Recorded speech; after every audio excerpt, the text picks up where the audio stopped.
Again, welcome again. And for anyone who just hopped on, and throughout this presentation or workshop, I encourage you to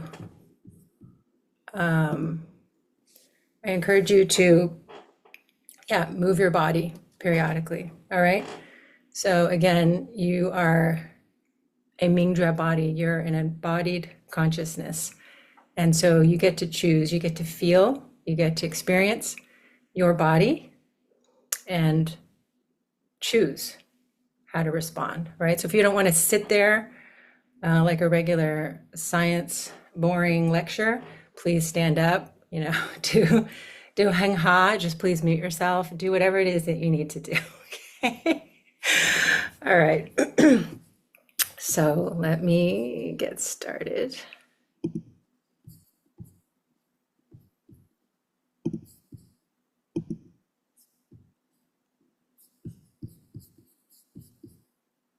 Where did my presentation go?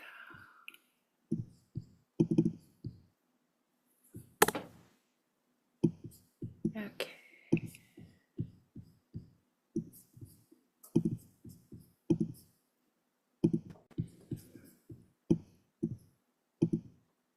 Okay, so again, I'll just see how long this goes, and I'd love to open it up at the end, either for questions or reflections.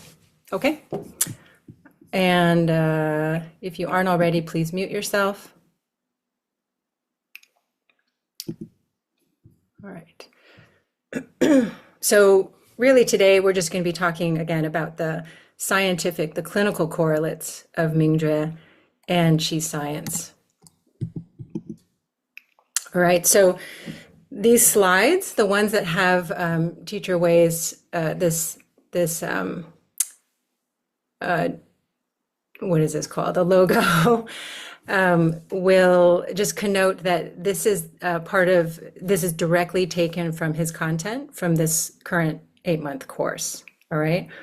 And for anyone who's not currently enrolled in it, it's fine. You don't have to know everything either. It's very basic stuff that I'm going to be drawing from. All right. So basically, Qi science is what Teacher Wei and this tradition is referencing what is once known as Zhennin Qigong.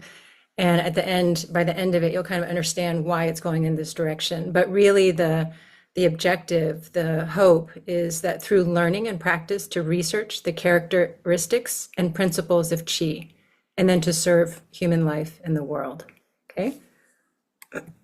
And so in this talk, what I really want to do is explore the clinical science, right, to expand our mental frameworks, to enhance healing for ourselves and each other. And really this also falls into the concept of trust, is to begin to understand mentally actually what some of these things is that we've been doing.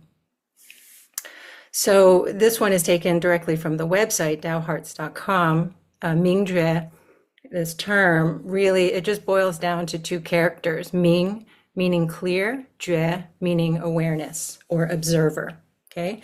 Or observation, the state of observation. So we can understand Mingjue as our inner observer that achieves a state of self-awareness.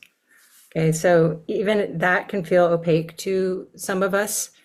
And it's really just becoming aware that we are conscious beings, okay, that we're conscious bodies. So when we typically think of states of being, and this is both in the medical, the conventional medical world, as well as, in the dominant frameworks, is we tend to think of two different states, right? We're either comfortable or we're uncomfortable. We're either relaxed or we're stressed. And we sort of bounce between this duality. And in medicine, for sure, what we do is we want to move, as much as we can from discomfort and stress over to comfort and relaxation, right? So most of our drugs are anti-something, right? Anti-inflammation, anti-high blood pressure, anti-anxiety. And so we're kind of fighting the state of discomfort and stress, and we'll do whatever we can to be comfortable and relaxed. And there's this third state of being, which we tend to forget. And it's a flow state, right? And in the flow state, it's different than simple relaxation. It's relaxation coupled with energy activation or energy flow, okay? So this concept of flow was popularized over the last decade as a psychological state of peak performance, right? Whether you're a gifted athlete, whether you're a singer, an artist, people can experience flow states, again, in this state of peak performance. It's usually related to an activity that they really enjoy. And so really, for the last several years, I've been exploring, what about flow as an ordinary person? How does flow relate to healing? And is this something we can access? And healing is not necessarily an activity that a lot of us enjoy or want to be, or this journey that we want to be on, and yet we find ourselves on it. So how do we access it? And what does it actually do? What does it add? Right. So flow, I'm speaking to people who are aware of this concept, very well aware, not just conceptually, but experientially, right? That Qigong, and I put Qigong and Tai Chi because in the West, actually here, almost all of the research studies group those two together. All right. And they're very, very related. So they're grouped together, Tai Chi being much more commonly heard of and practiced, and Qigong becoming a rapidly rising sector, at least in the American West, and integrative medicine. All right. So in a lot of these studies, and again, in this workshop, I'm not going into the weeds of the studies. I'm going to give a big overview. But Qigong has both been measured as a flow state, but also subjectively, the participants from beginners to seasoned practitioners, right? And it's important, the beginners, and they also have looked at beginners in the East, in China, and beginners in the West, Germany, and other European countries. So, but they all have been able to cultivate this subjective sense of activated calm. Okay, so again, correlating that with this flow state, but instead of a psychological flow state, it's an embodied one, right? So in neuroscience now, there is a clinical correlate for this flow state, and it's called physiological coherence or just coherence. Okay. And so again, just a brief review of the autonomic nervous system, right? This is a nervous system that controls largely subconscious bodily functions, right? And without it functioning well, those who have had dysfunctions of the autonomic nervous system or, or sort of quote, nervous breakdowns and similar conditions know what it feels like when the autonomic nervous system is not working properly, right? So again, usually we tend to be very dualistic. We a lot of us know about the rest and restore, rest and digest, whatever you want to call the parasympathetic housekeeping branch of the autonomic nervous system. And it really promotes, right, kind of the functions that we need to thrive every day, right? Digestion and slower heart rate and building up the body, right? And healing. Healing happens in the parasympathetic state. So, or I should say natural healing. Natural healing happens in the parasympathetic state. Then we have the sympathetic state, which gets a really bad rap, but we do need the sympathetic state, right? It gets us out of trouble. When there's a big or small crisis, right? We have to increase blood to the vital organs to get us out of that situation. But it gets a bad rap because, of course, most of us are totally dominant in sympathetic state. Because we're in chronic stress. So even when the actual stressor is not there, we're in this conditioned pattern. So it's like a Pavlov's dog, right? We've been conditioned to be in it, but we have not been consciously awoken enough, practiced enough to be able to bring that system down. And so again, this is going back to Teacher Wei's Science of Consciousness course. The first thing that he talks about in practice is relaxation. All right. So relaxation is not the flow state, but it's a component of it, and it's a portal to the flow state. Okay.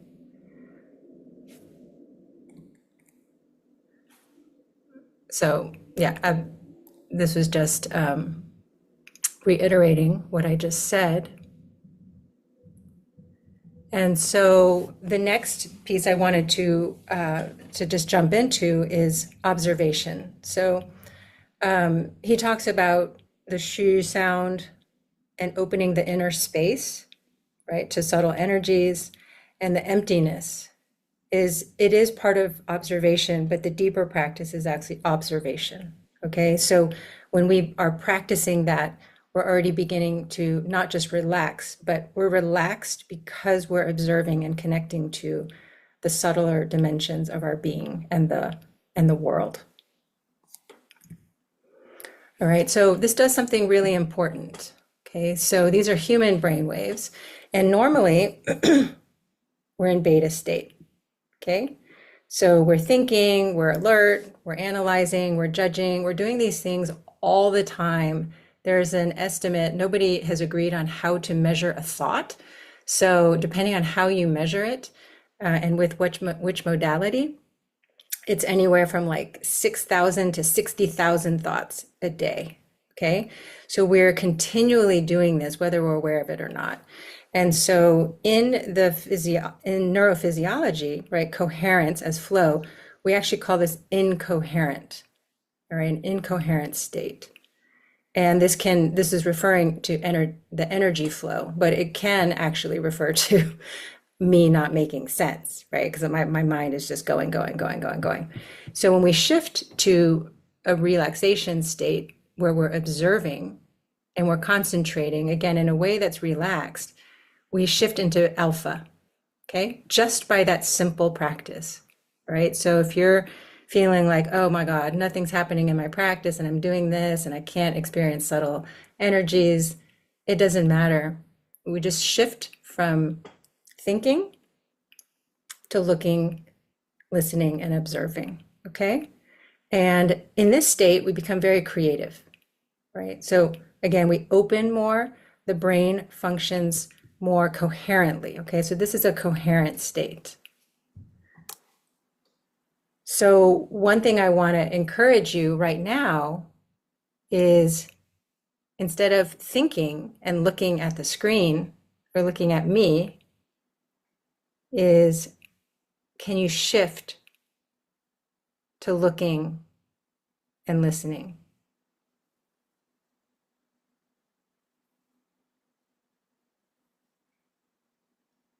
And for some of you, this will come really easily. For others, it may be very elusive. All right, so this is taken from Mingjue Awakening, Teacher Wei's book. And again, 4 key practices, right? Observation, concentration, relaxation. So these 3 steps naturally lead to the 4th, which is transformation. Okay, so embedded in this ancient and new wisdom are ways in which we are coming into this coherent state. We are coming into this flow state. Okay. And coherence, the term, right, comes from cohere, which means to stick together. And so what happens in coherence with the brain is that all the different regions of the brain that are doing a lot of different complex things, they function as one unit, okay? And that's a really important shift. So it is a state of where energy is conserved and energy is very, very efficient. Okay, so what does that mean? Not only do you function better and you think more clearly and you learn things more efficiently, but you have more energy. Your body has more energy for healing. All right, so then we move down the spectrum to theta. And again, these are just, I'm very much giving the overview, but theta, when we experience this, inner peace, this happens in meditation, REM sleep, hypnosis, and there's intuition is heightened, and then states of oneness, all right? This tends to be a state of oneness that is kind of empty, right? So when Teacher Wei talks about, we become empty, our bodies are empty, we merge with the empty universe. 天人合一, the state of oneness, is likely when you're experiencing it and practicing it, you're coming into theta. Okay, so again, we're going deeper into the coherence spectrum. Okay, so again, my correlation with what's happening with the Mingjue state, right? Because Teacher Wei will talk about, I mean, some people, some of you may go into a deep trance, right? Or into a very deep sleep where you're not fully asleep, or maybe you are actually fully asleep. But then you can also be in the Mingjue state when you're awake, right? So what is that? And one of the reasons why it's kind of elusive in terms of just a broad statement is that it's a spectrum, all right? So if we're correlating it with coherence, it is the spectrum. Again, in alpha, we can be alert and interfacing with life, okay? So in delta, right, we fall into this dreamless sleep, deep meditation. This tends to be more advanced practitioners, but again, people can spontaneously tap into this state during meditation as well. And then the last one, gamma, is a little bit of a mixed bag. It's an arousal state, so you can be incoherent, right? So like if we're so excited, so enthusiastic, we can actually be in gamma incoherence. And then when we come into this arousal state of oneness, that is more of a bliss state rather than the empty state, we can, again, be in this high coherence, okay? And one of my favorite lines from Teacher Wei in one of his classes was, he said, yeah, Mingjue state is a little bit like you're drunk, you know, you're in this kind of trance state. And then he said, but, you know, in order to interface with the world, just be a little drunk. All right, just be a little bit drunk. So keep that state relaxed, open, uninhibited, loving, and yet focused, okay? Drunk on qi and drunk on Mingjue, by the way, not drunk on alcohol, okay?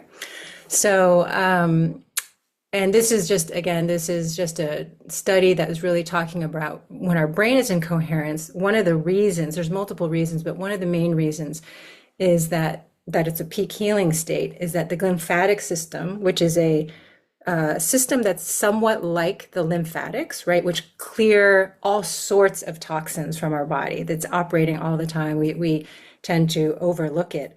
But there's a system in the brain called the lymphatics, which does that for the nervous system, and it opens up 4 times during delta states, okay? So it is clearing stuff, toxins, waste, metabolites out of the brain. And it's really associated with, there's a lot of correlations now between a healthy lymphatic state and our system and lower incidence of neurodegenerative conditions like Alzheimer's and dementia and other conditions like Parkinson's, all right? So in the beta thinking states, right, where most of us spend most of our days, and some of our nights actually, we have the lowest lymphatic activity. Okay? So sleep is important, and as Teacher Wei had really emphasized at this retreat, if we don't sleep, but we're practicing Mingjue, that's also really, really healthy. So next down the line in Teacher Wei's objectives in this course, he's talking about building building the Mingjue consciousness field, right? And so oftentimes you'll hear a phrase like, our pure baby hearts are merging together, okay? And I mean, what does that mean, you know, in terms of neurophysiology and experience? So if we go deeper into coherence, this notion, what's very interesting is that in Chinese, the character Xing actually refers to both the brain, the mind, and the heart. There's no distinction, okay? And now science is showing that to be true. And we call it, because we have this notion of a separate, 2 separate organ systems, we actually call it heart-brain coherence. But it's when the brain and the heart again, coherence, right? Meaning to stick together. The brain and the heart stick together and they function as one unit. Okay, again, very energy efficient state, lots of intuition, a lot of intuitive signals actually come in through the heart field and feed up to the brain. Okay. And so the reason why the heart field is so important in neuroscience, but also in this practice, is that it's the largest EMF field in humans. And the EMF field that I'm going to be talking about, from my understanding of it, again, a general correlate is that this is bodily chi. Okay, so it's a stronger chi that some of us can feel naturally, and then others through practice will begin to cultivate, or they can, you can sense into it. And for some, it's very difficult to sense. And it doesn't matter. Teacher Wei is always talking about it doesn't matter. You just know that this is happening. Okay. So again, this, depending on the different studies, looking at how large this field is, it's somewhere between 1,000 to 5,000 times the strength of the brain's EMF field. Okay. So it's significant.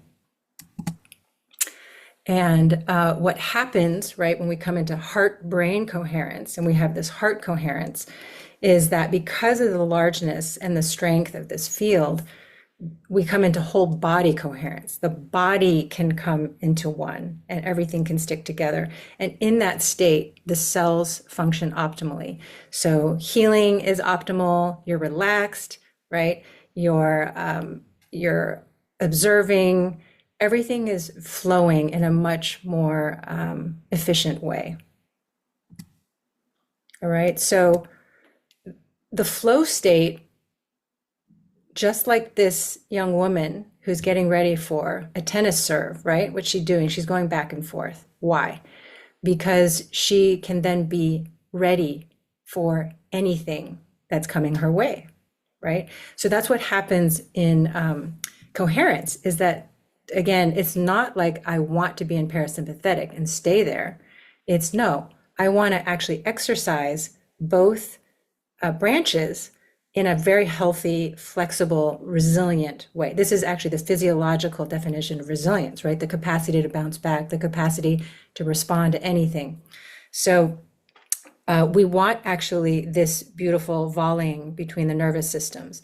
And that's, again, also what some of these practices are really bringing us into through coherence, all right? And so this is just to say that the way that we measure this in medicine, the simplest measurement and a good correlate for heart coherence is a measurement called heart rate variability, okay?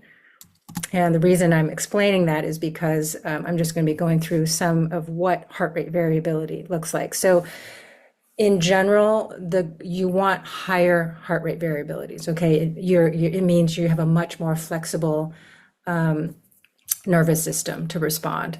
So again, incoherence, this is heart rate variability, right? You see these kind of sawtooth patterns.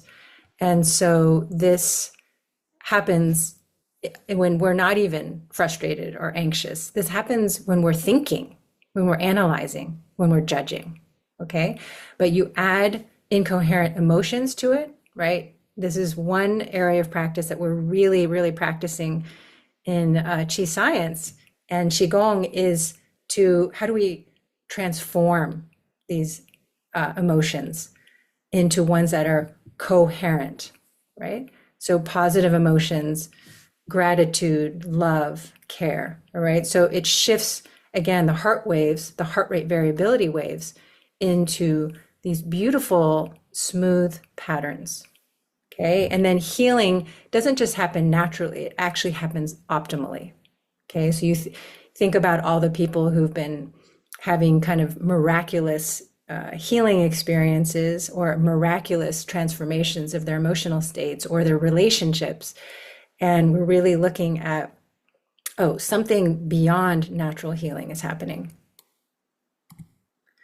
So mental and emotional attachments or blockages also create incoherence, right? So much of what we're practicing is attachments, observing them, removing them, transforming them.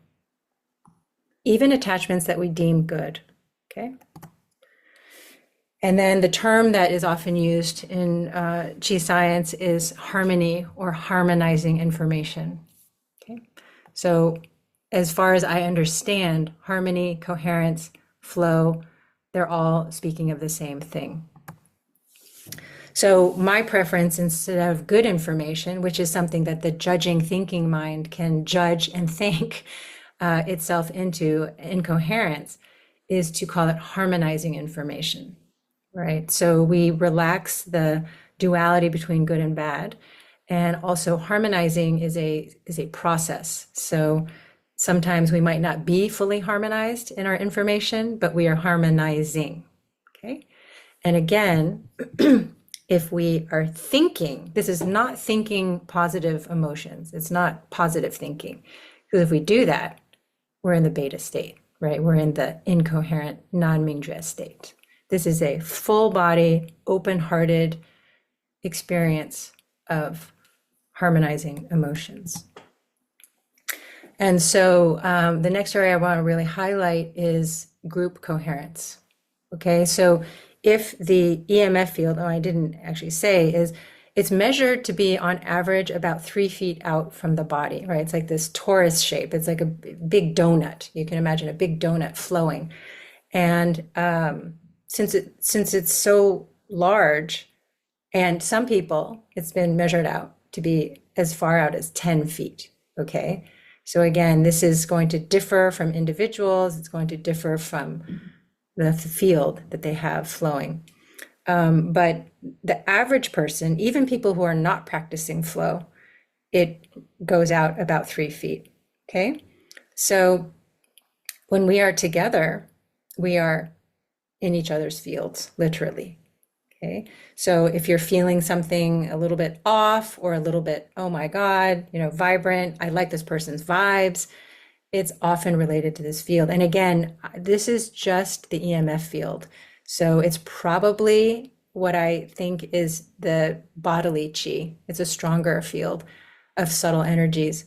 But imagine, right, that we have much, much subtler fields that technologies are not measuring yet. So, but in Qigong, we've been practicing this. So the fields are immense, okay? And I'm just going to show one study that has been done by HeartMath Institute in California. They did 148 of these 10-minute trials. So this is just 10 minutes. This is not going into Mingjue state for an hour or two, right? So they had 3 people who were practicing and they knew how to come into coherence. And they were all hooked up to biofeedback monitors. They had a blinded person come in. Again, they did this 148 times, who, stood within a certain feet of these 3 people. There were no words exchanged. It just kind of came in and sat down or stood up. And that a person, again, in their field could come into coherence without their awareness. So this blinded person is not practicing anything. They're just walking into a room, okay? So this is how we affect each other.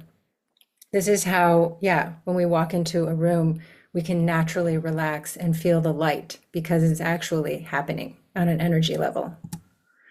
So what they found in these studies is that this blinded person coming into coherence did not happen every time. In fact, it was pretty consistent across the board, about 50% of the time in this study, as well as other studies, that this blinded person could be brought into coherence. And what were the factors that increased their chances? Well, part of it depended on the capacity of the people who are practicing coherence, right? And we experience that in Qigong and Qi science all the time, right? If there's a teacher, if there's a group, we can experience, oh yeah, you know what? Whoa, I just came into this state. But this other piece, relationship and trust and a supportive environment. So if this blinded person felt like, oh, you know what? I actually feel like they're supporting me. They had a much more increased chance of coming into coherence. So again, they're relaxed, they're open, they're kind of observing, and then the field can help bring them into coherence. And then relationship and trust, all right? Big pieces. And so this is from the superior view, right? So if we're standing in each other's fields, we're creating this beautiful geometry, okay?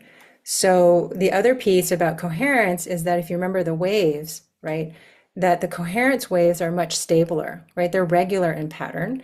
They also are stronger. And so it's hypothesized, this part has not been proven yet, but that when we're in coherence, that we have a much better chance, if we're practicing it, to bring someone out of incoherence into coherence than the other way around. Okay? Because I know what happens in daily life, when we have triggers, when we, again, we're in beta, right? We're not in flow, but it's very easy for us to feel like, oh my God, someone else comes in and they're more incoherent than we are, and they're more frantic, they're more upset, and we get easily pulled into incoherence. Or maybe we're practicing and we're in a beautiful Mingjue state, and then someone triggers us and we're completely out of it. So again, this is validation, this is affirmation, this is support, right? For you to continue practicing and tapping into staying centered in yourself so that coherence is stable. And this is one of the most loving gifts we can give someone else, right? Bring them into coherence without them even knowing. And so the collective heart field, well, what happens when we come together? Again, this is the superior view, right? Much more powerful and much more stable. Okay. So when Mingjue healing happens, right, it's the field that's doing this healing. Okay. It's very different than the former paradigm of in Qigong healing, actually, of my Qi, I'm giving Qi to you to heal your problem. Okay. Where one person can get drained and oftentimes, with a minimum benefit to the recipient, depending on the skill level of the healer. Mingjue healing is collective, and the person receiving the healing is also practicing along. Okay, so it's a total game changer. And the way I explain it is, it's similar to like, okay, a flashlight needing to flash its light on someone, and then the battery needs to be recharged. And so, okay, you know what? That was great. That was great that we had rechargeable batteries as a technology. But no, now we have the capacity to plug into an outlet that is connected to solar panels. And so it's a connection to an infinite field that is sustainable and never extinguishes. Okay. And just as a playful, experience is like, 2 weeks ago, 50 of us in the US were gathered. And when we're practicing together, we're creating just these beautiful harmonic fields and patterns with each other. Okay. So as I noted earlier, that's just with the EMF field that's measurable. So what about these subtler fields that fill our outer universe, and they fill our inner universe as well? Okay, and so this is now broaching on quantum field theory, which we won't go into today. But quantum field theory is a very, very well and widely accepted theory of how these subtle fields are filling the whole universe. And this is exactly what Mingjue practice has been, that we've been tapping into. And anyone who has experienced remote healing, which I have, and also every live session or every not even live session anymore, right? Just connecting consciously to the field, because we've been practicing together, the relationships have been developed and the trust and their support is that, wow, this healing field is there everywhere all the time. So this is, again, taken from Mingjue Awakening, Teacher Wei's book, right? The foundation of Mingjue practice is practicing in community, right? In the courses of the World Consciousness Community, the community practices as one. The World Consciousness Community practices as a collective field rooted in love. When students and teachers practice together in this universal collective field, everyone is equal, because in the field, everyone has the same potential and everyone supports each other, right? So also, you know what? There are a lot of times that we give and a lot of times we receive, but continuing to kind of go into a community to receive collective field healing also is not Mingjue practice, right, is that we recognize our own sovereignty, our own autonomy, our own critical role in the collective. Okay? So when coherence becomes incoherence, right, this is what I was alluding to earlier, was that when we cling to good emotion states, including the flow states, the chi or Mingjue states, or to the methods, like, oh, this state feels so good. I feel so empty. I feel so abundant. If we attach emotionally to that, we actually bring ourselves out of Mingjue state, out of flow, and we go into incoherence. So it is a continual practice of observing ourselves, of emptying ourselves, right, of any attachments that we have. So attachments also that are always bringing us, to other people who can bring us into coherence, right? Like, I want to be with this person because this person makes me feel good. And then attachments to teachers. And so Teacher Wei is often saying, don't attach to me. So when we connect in the collective field, we are harmonizing our fields, right? So we're connecting to the unconditional love, universal wisdom of the collective field. Is not the identities of each other, okay? Which again, at the identity level, the story level, we go back into incoherence, okay? So the foundation of the Mingjue practice, and I think this is one that often we forget because the Mingjue state can be very delicious and again, can feel like we're drunk or can feel like a drug and we just want to be there. Well, Mingjue is the meaning of it, right, is the inner observer observes itself. And again, another way that I like to phrase it is we become aware of our inner awareness. So we're aware that we're aware. We're aware that we're conscious beings. Okay, so whenever we shift, the only way to come to that is to come back to ourselves, is not to lose ourselves on the collective field outside and other people. And then the other thing about this practice is that when we come within, we also realize that the collective field is within us, right? So it's this torus and it flows out and it flows in, flows out and it flows in. So the energy universe, the infinite fields, they're all within us, right? And so recognizing again, who is behind the flow state? Who is choosing to practice? Who is this person observing that we're in flow? Right? So when we come back to that place, we become the master and the co-creator of our lives, right? And our health. So lastly, I want to go back to the Chi Science page, the objectives, right? So we're learning how to, we were learning about the theories and the methods to practice the principles of Chi, but then this part is really, really big. And we then serve human life and the world. Okay, so we don't just stay blissed out or empty and, kind of detached from the rest of the world, right?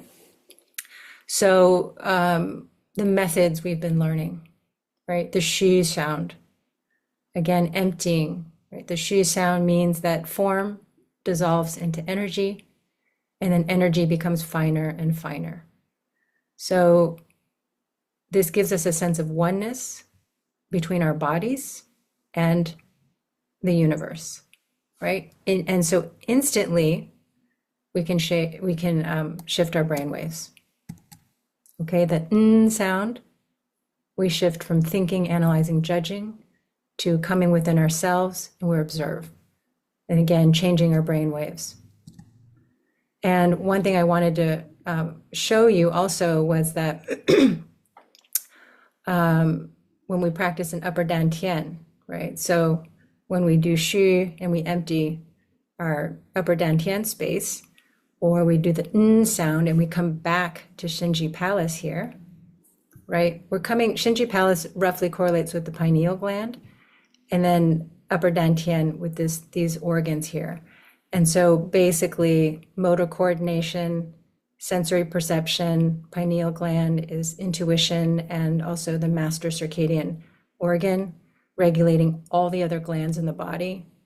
Hippocampus, memory, amygdala, emotional processing, pituitary, and the hypothalamus. There's two pituitary glands actually, and the hypothalamus are the master hormone regulators. So again, I'm just sharing this because, some of this we can feel like, okay, why are we continuing to do this practice and nothing's really happening? But to know the potency of these very simple, essential practices and that they are healing and bringing all of these organs into coherence and flow and optimizing function, right? Talk about healing trauma, talk about, opening intuition. So these are profoundly powerful practices. So do not let the simplicity fool you, okay? Open and close, right? Or la chi, right? Again, when we're opening and closing, right? The subtle energy between our palms, which links with the infinite universe that's empty, and then it merges with our empty universe within, right? So we go beyond our senses. So sensing and perceiving this emptiness also changes our brain waves. Right. So another practice that's been very much highlighted in the last couple of modules is opening and closing La Chi in the 4 universe Chi centers. Right. So here we have the 4 centers that we're practicing in. Right. So we have Upper Dantian, Middle Dantian, this is Hunyuan Palace, and then Lower Dantian. Okay. And so just clinically, we can correlate that. This is the vagus nerve, right? The vagus nerve being the godfather of the parasympathetic nervous system or the relaxation system, or the system that we really need to activate in order to come into that volleying flow state, right? Where heart rate variability is maximum. We want to really activate this, make it more dominant. And so the vagus nerve is, looky here. It is in the upper dantian space, the middle dantian space, and the Hunyuan Palace lower dantian space, okay? The 3 brains, so now we know also, right, that there's the head brain, the heart is also called a brain, and then the gut is also called a brain. And that we're calling them a brain because they have intrinsic nervous systems that can operate independently or semi-independently. And so they're each, the gut and the heart also are receiving information and continuing sending it up to the head brain. So again, correlating with the 3 dantians. And then also, as we learned in coherence, right, the organs begin to cohere and function as one, right? So again, when we practice the 3 centers, or in this case, the 4 centers as well, is that they begin to merge together as one, okay? So again, there's a sophistication with these methods, even though they are deceptively simple. So the Mingjue mantra, the I am Mingjue love, I am Mingjue peace, I am Mingjue happiness, I am Mingjue gratitude. Gratitude, all of these, again, harmonizing emotions are, when we experience them from the heart center in the embodied way, not in the thinking way, they begin to make coherent our heart fields, right? And then when we do the Mingjue mantra as a collective, we are Mingjue love, we are Mingjue peace, we are Mingjue happiness, we are Mingjue gratitude.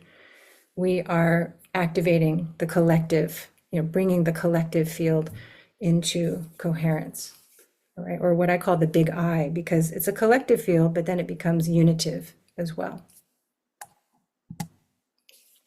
And then lastly, just wanted to share that, so all these other ones, Mingmen breathing, Hunyuan Palace breathing, and then the movements, the big circulation caterpillar, entire open and close, rotate spine, open and close in the 4 universe centers.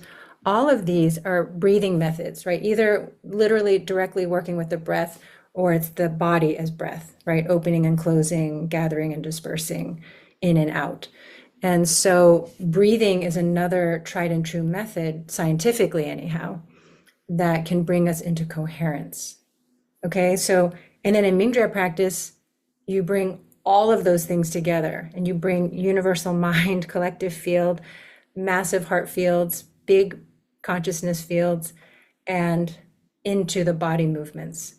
So it is just a beautiful formula for activating major flow. All right, so Teacher Wei said, practice the dynamic movements so slowly that you are in the same state as during static meditations. This can help Mingjue practice stillness and stability in the movements of daily life. Okay, so that's really important that each time we're practicing movements, that we're practicing for moving and interacting in daily life, right? So again, we're not detaching or retreating from life, right? Mingjue is a greater presence. It's more presence. And so every action that we do from Mingjue state, right, we can bring harmony and healing to ourselves and to other people. So it can be walking the dog, right? It can be doing our favorite morning routine, right, with awareness, observing. It can be interacting with someone who's upset at us, right? It can be sitting in a doctor's office.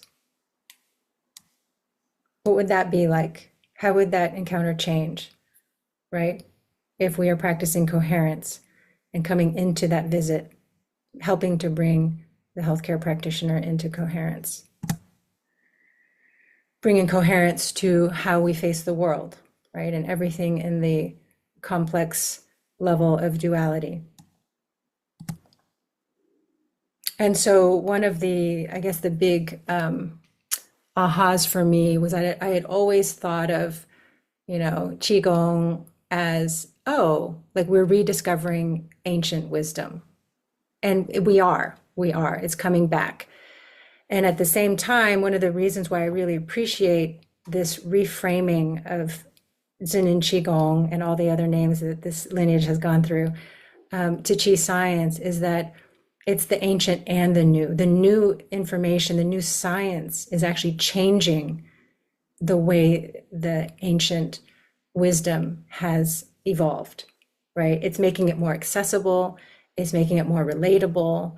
It's also, the technologies are allowing us to amplify the collective field in a way that we haven't been able to before, right? So it is this beautiful continual coevolution, and the foundational process for all of this is Huanhua, right? Huanhua, merging Hua, transforming.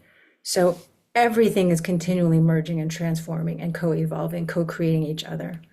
And so can we, as conscious beings, be a part of that process in a very conscious way? Yeah. And when we do, we heal ourselves as a side effect, not as a goal, but as a side effect. And that is the beauty and the promise and the amazing sophistication of a method and a system that is deceptively simple.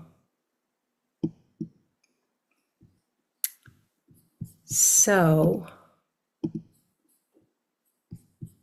I wanted to stop there, and I'm not sure why my view is, anyways, I will put on gallery view. Okay. And really, there are a couple of things. So we're right at the top of the hour, and please, of course, for anyone who needs to drop off, please drop off. The rest of this will be recorded, but I'd love to open it up for questions or reflections, either that, or we could do a very short practice to experience the 4 centers or the 3 centers. But of course, you can take that into your next daily practice.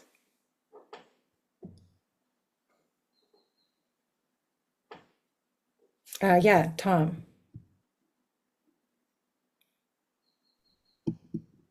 First off, thanks. That was just so beautifully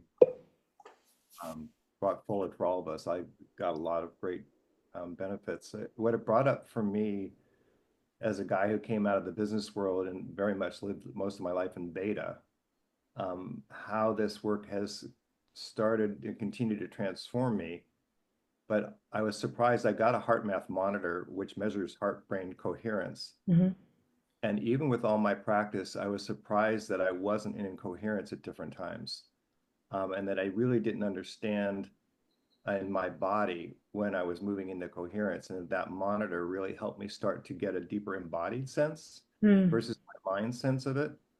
And so I've started to practice with that monitor. And for me, I have an anxiety condition, which is, I think, generated by my habit of being in beta.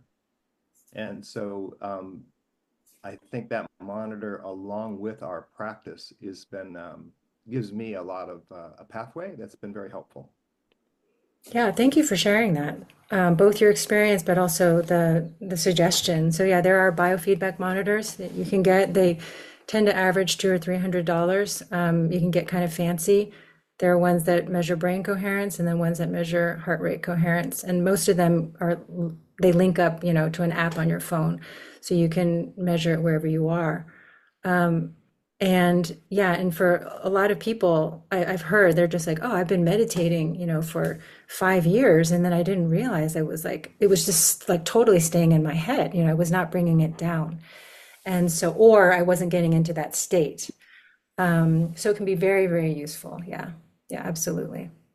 So it's a great resource. And then again, because we're all different and we're wired really differently, we have totally different attachments and blockages. And somebody had gifted me one as well, and I tried it, and it ended up keeping me. I mean, I could sort of biohack it. I'd be like, oh, okay, I can breathe in for 5 and then breathe out for 5, and I could come into coherence.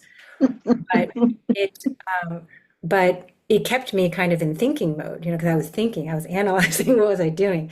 And so the beauty of the Mingjue practice is, so again, we can biohack our ways into health too, right? Or more healing states.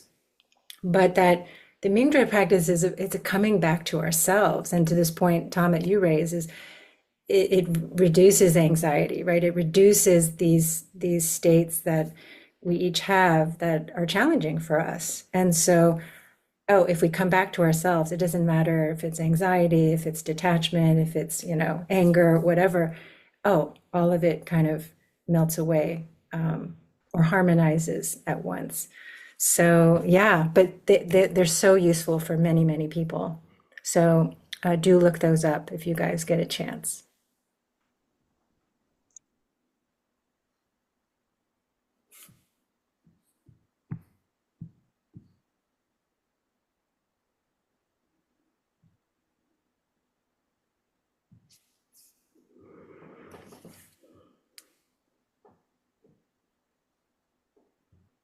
And while we're waiting, I invite you guys to breathe into lower dantian if you're not already. Breathe into the center of your abdomen.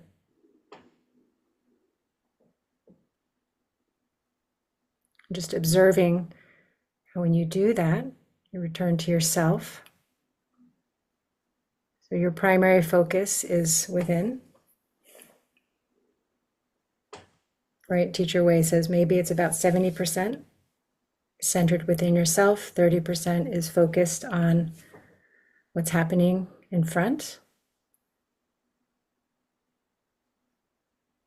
So just observing the screen, listening from that place, helping to bring our field into coherence. Yeah, Linda. Hi, I just want to thank you so much for articulating so beautifully, because my mind likes to have some understanding of all of this. And it, I really appreciate the reminder of the collective field and the way that we pass someone on the street and we've been in each other's field. Um, but mainly just I'm going to have to go back and listen to this again because there's so much information in a short amount of time, that is incredibly helpful.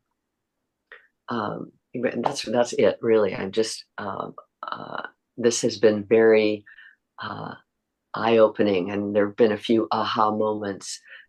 So I just really appreciate the way that you clarify things for me. It happens every time. So thank you so much, Cynthia. Thank you.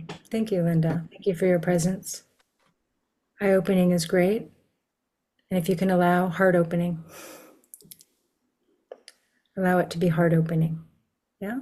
So one way I like to simplify things is Mingjue state is mind empty, heart open, and the body is fully inhabited. Okay. So those three centers, the dantians, which is why breathing in lower dantian is so powerful, so instant, right? Is Mingjue returns to self, and then when Mingjue, the consciousness comes down to the lower abdomen, you fully inhabit yourself. So when lower dantian qi is really strong, right, the physical dimension of the body becomes very strong. Your creativity enhances, your resilience enhances. So continuing to do that.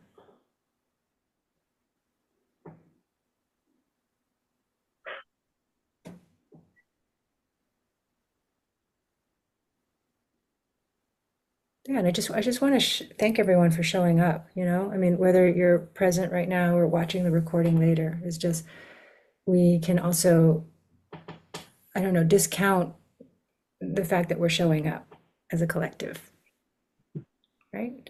And again, bringing that awareness back to yourself. You are a conscious being. You chose, whether you're aware of it or not, you chose to show up today and to connect with each other. It's an act of trust. It's an act of openness. You know, even if we're skeptical, even if we're like, what is this chi science stuff? You showed up. So there's an opening. Let's see, Jeremy and then Shauna. Hi, Cynthia. Thank you. Hi, Jeremy. Can you hear me? Okay. Mm-hmm.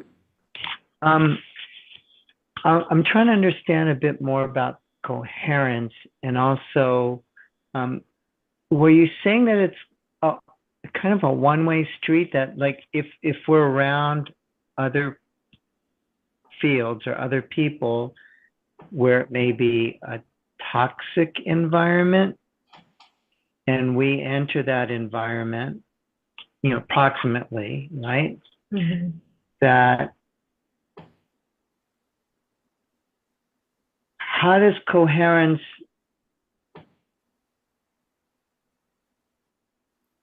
keep that toxicity away, or does it?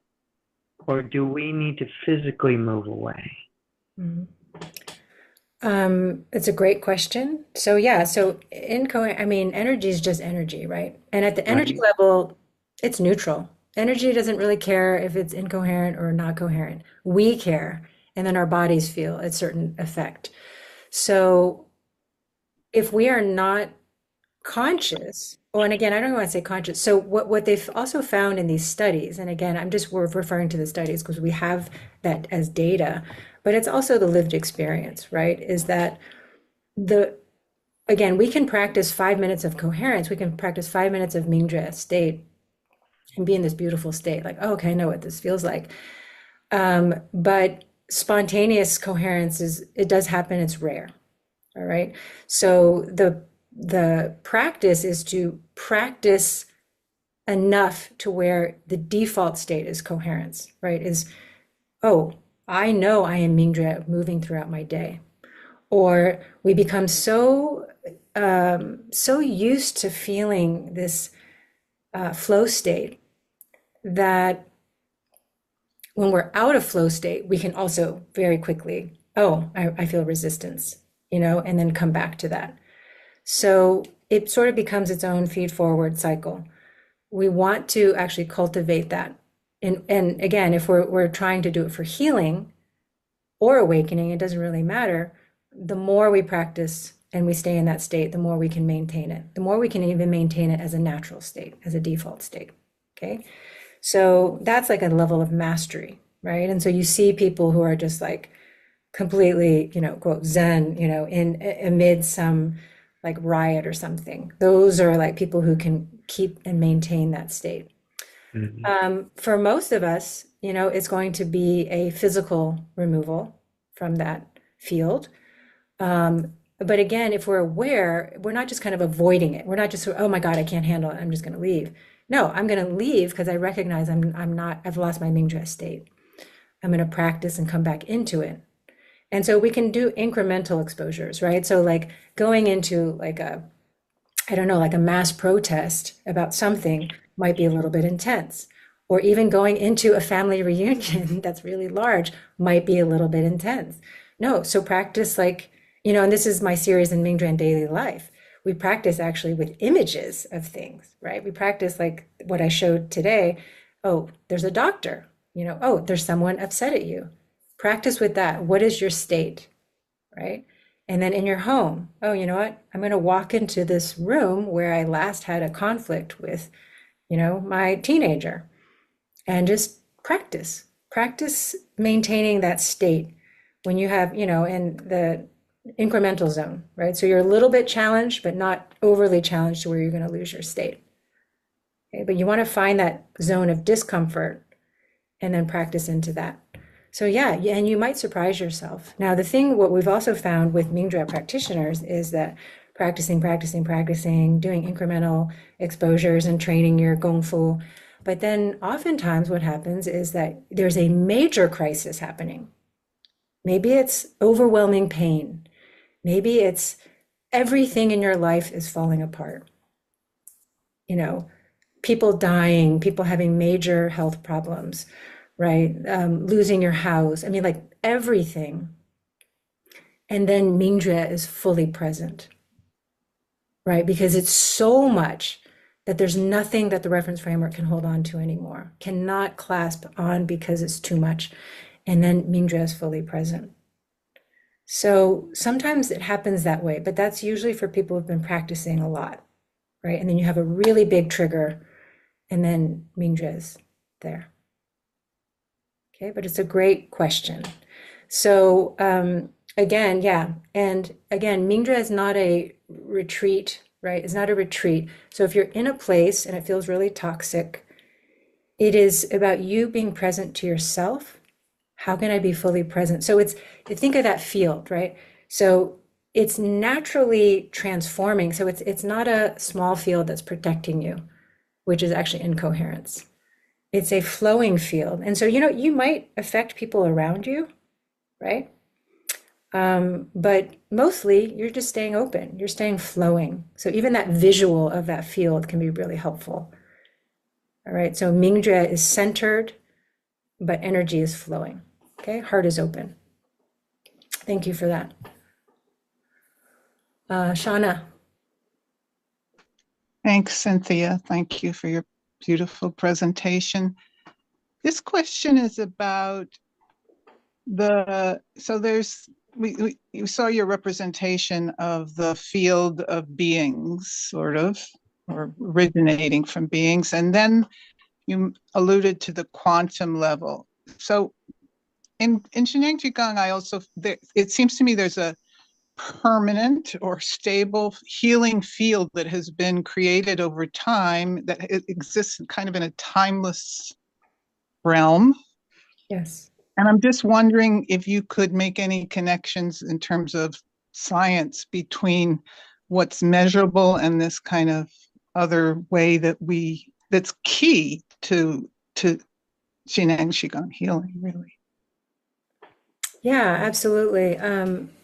Again, quantum field theory is a very, very complex theory, but in its simplicity and its essence, it correlates very, very closely. I won't say exactly, and some of the wording is different, but correlates very closely with the Qi science teachings. And so that everything that we see, touch, feel, everything that we can sense has a field associated with it, right?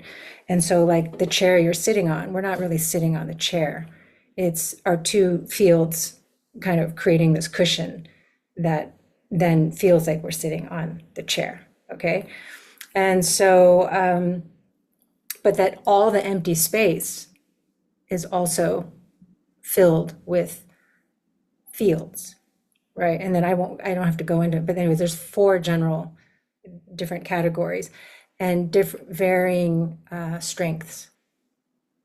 And so very similar to Chi science is, yeah, it fills the whole universe. And Chi science talks about it a little bit like more like a matrix, like it's like a medium, right? Like, oh, enough energy builds, and then it becomes form, which is a slight difference from the quantum field theory. But again, it's very, very similar. Like all matter emerges from the quantum field, and then all matter will dissolve back into it, right? And but in the quantum field theory, it talks about excitation. So you have this level of, it's called 0-point energy. You have all the fields have this very, very low level of energy, which is again kind of empty but not empty. So it's not zero, but it's kind of like a vacuum. So there's many, many parallels to the language, but they're taught in slightly different ways in terms of how we relate to them. Now, the thing I find interesting about quantum field theory, which shows very much about our reference frameworks, is that it shows that these fields are all within us too, right? But that we don't interact with them. So it's somehow like this is everywhere, and we humans are kind of outside of it. Like we don't, it doesn't interact with us. And so that I find a little, just kind of humorous. But that's kind of where the general science is anyways, the predominant thinking is. There are definitely scientists who are leading at a different, edge about how we cultivate and relate to it and connect to it. But yeah, but it's a powerful, powerful field that I think that connects all of us in both an expansive and an intimate way, right? It's both intimate and expansive. So thank you for that. Thank you. Thank you. Yeah, Anne? First, I'd like to express my gratitude for today and for the first session together. And this is very, very meaningful and helpful. And also on my personal journey and also in the connection to the community. There's a question that I have that maybe you can help me. Recently, when I feel like I'm going deeper and deeper in my practice, while I feel like I'm a little drunk, at the same time, I feel like excited, like a little child. And so like on one hand, I'm like a little drunk. On the other hand, I'm like excited. And then and then it calms down, but it makes me smile. If you can relate to that. Yeah, I don't know, we each have our own experiences and our own processes, and your sharing of that is really helpful because we kind of learn together. As far as what that is, I mean, I would say, maybe it's a little bit of gamma, the arousal state, and then you can also feel drunk at the same time, because like these brain waves are also always moving, right? Always moving and transforming. So it's not like we're always just in one state. So, yeah, absolutely. And, again, the Mingjue practice, then you're also just observing all of it without any attachment. So whether it's bad excitement that's making you incoherent, whether it's good excitement, it doesn't matter. Just observing it and being playful with it. I think, you said it makes me smile. Great. Go with that. Just observe it, have fun with it. No attachments. Oh, I feel both drunk and excited at the same time. Well, who knew that was possible? Great. So it's wonderful, really wonderful. Yeah. Thank you. Great.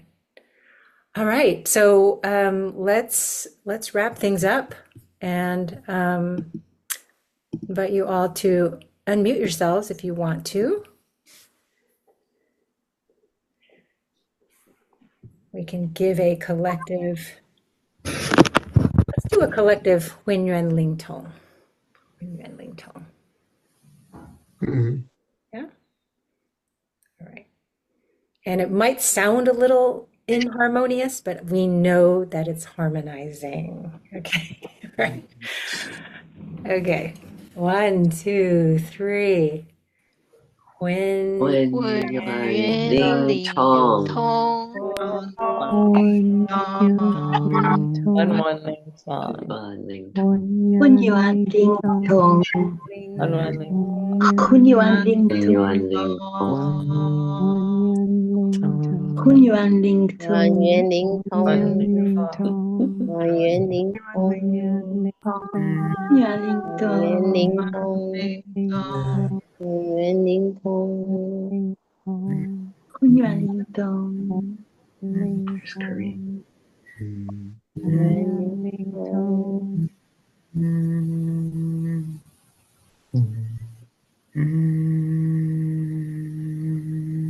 Kun yuan ding tong.